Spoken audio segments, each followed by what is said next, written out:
বহুরূপী cinema অনেকদিন বেরিয়ে গেছে পুজোর সময়তে।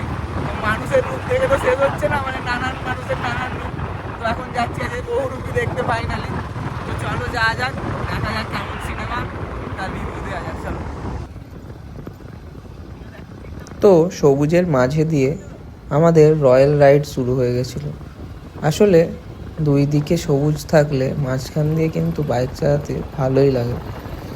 আর আমার একটা ছোট্ট suggestion for all bike Riders, তো তোমরা যতই বলো না কি বাইক চালিয়ে যে শান্তি একটা আলাদাই ভালো লাগা, কিন্তু বাইকের ব্যাক সিটে বসে চারিদিকটার ভিউ নিতে নিতে যাওয়াটা ওটা আলাদাই অন্য লেভেলেরই লাগে। বাইক রাইড করার থেকেও বেশি শান্তি ওখানে বসে পাওয়া যায়, স্পেশালি বুলেটে।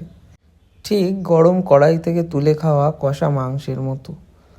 আর রাস্তা যদি গ্রামের মধ্য দিয়ে হয় তাহলে সোনায় মোড়া ধান ক্ষেত, চারিদিকে পাখির ডাক, মাঝে মাঝে ঘন জঙ্গল। ডিপ্রেশন অ্যাংজাইটির মোক্ষম ওষুধ কিন্তু। আর কোনো কাজের ফ্লো ঠিক থাকলে তবেই যেমন কাজটা সঠিকভাবে সম্পূর্ণ হয়, তেমনই রাইডিংও সঠিকভাবে সঠিক নিয়ম মেনে হেলমেট পরে চালালে তবে রাইডিংটাও মজার এবং মেমোরেবল গুড মেমোরিজ হয়ে থেকে যায়। রাস্তা দিয়ে কত মানুষই তো চলে যায়, কিন্তু তোমার জার্নিটা তখনই স্পেশাল হয় যখন তুমি গোটা জার্নিতে নিজেকে খোঁজার চেষ্টা করো, এই প্রকৃতিকে সাক্ষী রেখে। তো আমরাও এইভাবে ভিউ নিতে নিতে চারিদিকে দেখতে দেখতে আমাদের ডেস্টিনেশন সিনেমাহাট চন্দননগরের কাছাকাছি চলে এসেছিলাম। তো ঠান্ডাও কিন্তু ভালোই লাগছিল, যদিও রোদ্দুর ছিল, তাও নভেম্বরের মিডিল উইক চলছে, এখন তো ঠান্ডা লাগবেই। আর যেহেতু আমার হাতটা ভাঙা, আমি সেইভাবে সোয়েটারও নিয়ে আসিনি, তাই চাদর নিয়ে এসেছিলাম। তাহলেও ঠান্ডা তো বেশ হালকা হালকা লাগছিলই। অনেক দিন পর এই রাইডিংটা কিন্তু মুড ফ্রেশ করে দিয়েছিল অনেকটাই। তো ফাইনালি আমরা গাড়ি ফাড়ি পার্ক করে নিয়ে যাচ্ছি সিনেমা দেখতে, খিস্তে দিচ্ছে। তো চলো দেখা যাক সিনেমা হলটা কেমন হয়। এইমাত্র গাড়ি পার্ক করলাম, এবার যাচ্ছি সিনেমা হলের দিকে, দেখি কেমন সিনেমা লাগে। তো হলে ঢোকার আগে কিন্তু একটু গরম গরম চা খেয়ে নিচ্ছিলাম, যেহেতু আমার একটা হাতে কিছু করতে পারছিলাম না সেইভাবে, তো অনেকটা স্ট্রাগল করে এই ক্লিপটা নিতে হচ্ছিল। আর এটা হলো সিনেমাহাট চন্দননগর, ট্রেন্ডসের ঠিক পাশেই।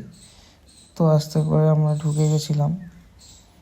এই যে এখানে টিকিট চেক কাউন্টার ছিল, চেক করে নিয়ে সেকেন্ড ফ্লোরে চলে এসেছিলাম লিফটে করে। তো সেকেন্ড ফ্লোরটা বেশ অনেকটা ক্রাউড ছিল, অনেকই লোক, সবই প্রবীণ, মানে আমাদের বয়সী লোকজনই প্রায় ছিল না। তারপরে একটু পপকর্ন নিয়ে সিনেমা টাইম হয়ে গেছিলো বলে সিনেমা হলের দিকে ঢুকে পড়েছিলাম।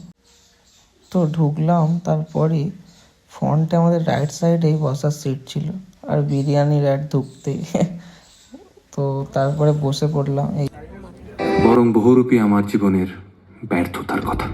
কেউ দাগ লুকিয়ে রাখতে চায়, কেউ আবার দাগ বাঁচিয়ে রাখে। যে কাকাজাটাদের সাথে সিনেমা দেখতে এসেছে। তো গাইস ফাইনালি সিনেমা কাকাজাটাদের সাথে সিনেমা দেখাতে নিয়ে এসেছে, ঠিক আছে। আমার হাত ভাঙা তাও নিয়ে এসেছে, বলছে চ কাকুদের সাথে সিনেমা দেখে আসবো। আর ওটাই হয়েছে, কাকুদের সাথে সিনেমা দেখছিলাম। এই যে চলো এবার বাড়ি যাওয়া যাক।